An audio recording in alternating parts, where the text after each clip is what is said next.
রাধেশ্যাম। আমি আপনাদের একটি গল্প শোনাবো।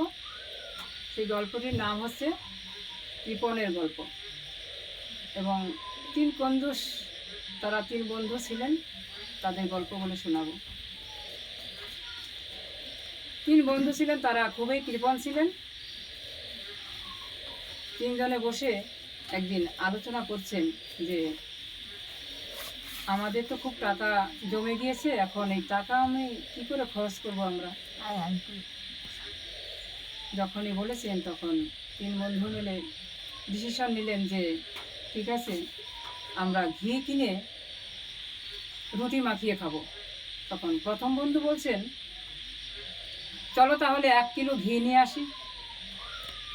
এই কথা শুনে দ্বিতীয় বন্ধু বলছেন, তা কী করে হয়, 500 ঘি নিয়ে আসি, অনেক বেশি হয়ে যায় না, 500 নিয়ে আসবো। তখন এই কথা শুনে আবার তৃতীয় বন্ধু বলছে, তা হয় না, 500 ঘিও অনেক হয়ে যায়, 250 ঘি নিয়ে আসবো। আচ্ছা, তাহলে তারা তিনজন মিলে ডিসাইড করলো যে আমরা 250 ঘি এনে রুটি বানিয়ে মাখিয়ে খাবো। এখন ওই 250 ঘি এনে বোতলে রেখে দিয়েছে। আর ওই প্রথম যে কঞ্জুস, তিনি রুটি বানিয়েছে ওই 2 কঞ্জুসের জন্য, 2 বন্ধুর জন্য। তো মানে টোটালে 3 জনের খাবার তৈরি হয়েছে। এখন সেই খাবার তৈরি করে রুটি করে ওই ঘি মাখিয়েছে 2টো রুটিতে।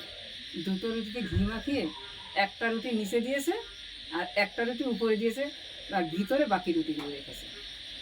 এখন প্রথম যে বন্ধুটা, কৃপণ বন্ধুটা, এভাবে রুটি ঘিতে মাখিয়ে রেখেছে আর মনে মনে ভাবলেন, এটাই আমার ঘিতে মাখানো রুটি, সবাই আমরা খাবো।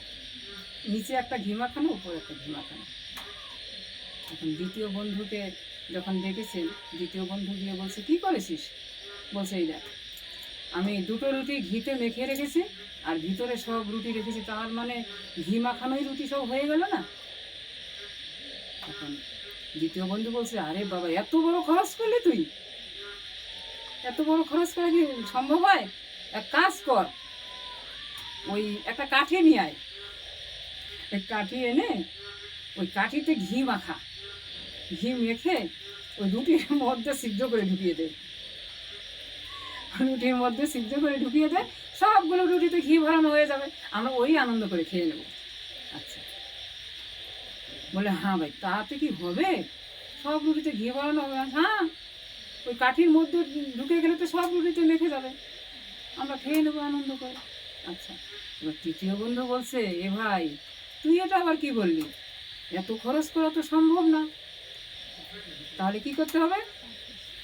তাহলে এক কাজ কর, এতগুলো ঘি নষ্ট না করে ওই একটা কাচের বোতলের মধ্যে ঘিগুলো ভরি, কাচের বোতলের মধ্যে ভরে ওই ঘির বোতলের উপর দিয়ে রুটিগুলো ঘুরিয়ে নি, ঘির বোতলের উপর দিয়ে রুটি যখনই ঘুরিয়ে নেব, ওই ওতেই আমাদের কিন্তু ওই ঘি ভরানো হয়ে যাবে রুটিতে, ওইভাবেই আমরা খেয়ে নেব। তাই এইভাবে যারা কঞ্জুস, তাদের জীবনটা না খেয়েই চলে যায়। তাই কঞ্জুসের সঙ্গ কেউ দেবেন না এবং কঞ্জুসের সঙ্গে কেউ সাথে করবেন না, কারণ কঞ্জুসি যে করে তার জীবনে কোনো কিছু ভালো খাওয়া, ভালো করা জোটে না। যাক, আমার গল্প এখানেই শেষ করলাম। আপনারা সবাই ভালো থাকবেন। জয় রাধে, রাধেশ্যাম।